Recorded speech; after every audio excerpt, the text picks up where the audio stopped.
You are again insisting to me that you are a nobody, and saying that nature in the first place, and fortune in the second, have treated you too scurvily, and this in spite of the fact that you have it in your power to separate yourself from the crowd and rise to the highest human happiness.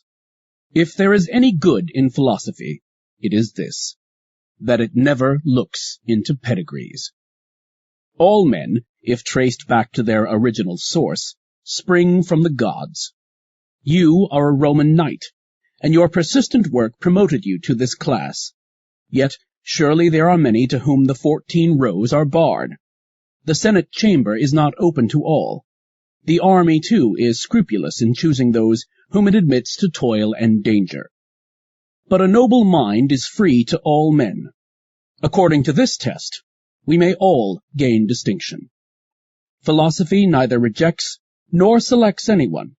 Its light shines for all. Socrates was no aristocrat.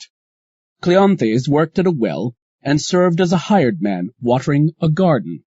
Philosophy did not find Plato already a nobleman. It made him one. Why then should you despair of becoming able to rank with men like these? They are all your ancestors, if you conduct yourself in a manner worthy of them, and you will do so if you convince yourself at the outset that no man outdoes you in real nobility. We have all had the same number of forefathers. There is no man whose first beginning does not transcend memory.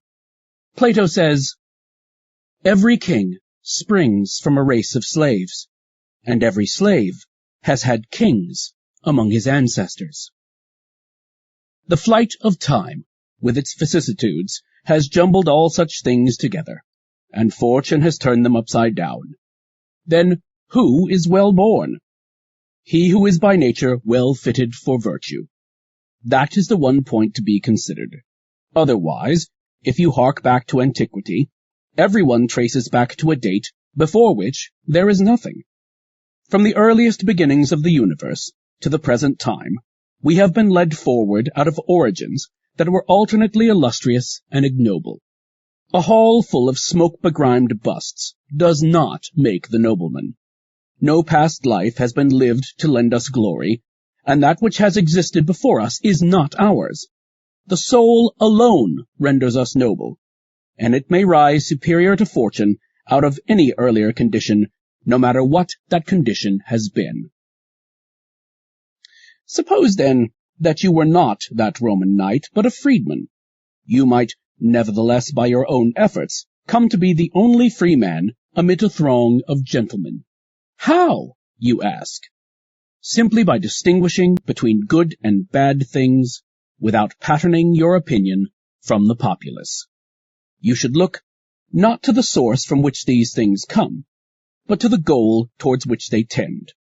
If there is anything that can make life happy, it is good on its own merits, for it cannot degenerate into evil.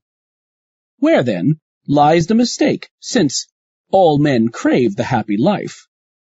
It is that they regard the means for producing happiness as happiness itself, and, while seeking happiness, they are really fleeing from it.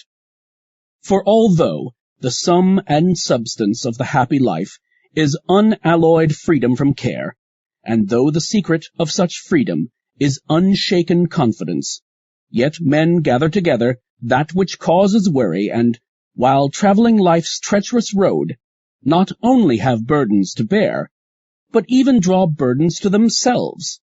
Hence they recede farther and farther from the achievement of that which they seek, and the more effort they expend, the more they hinder themselves and are set back.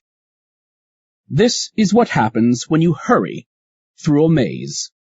The faster you go, the worse you are entangled. Farewell.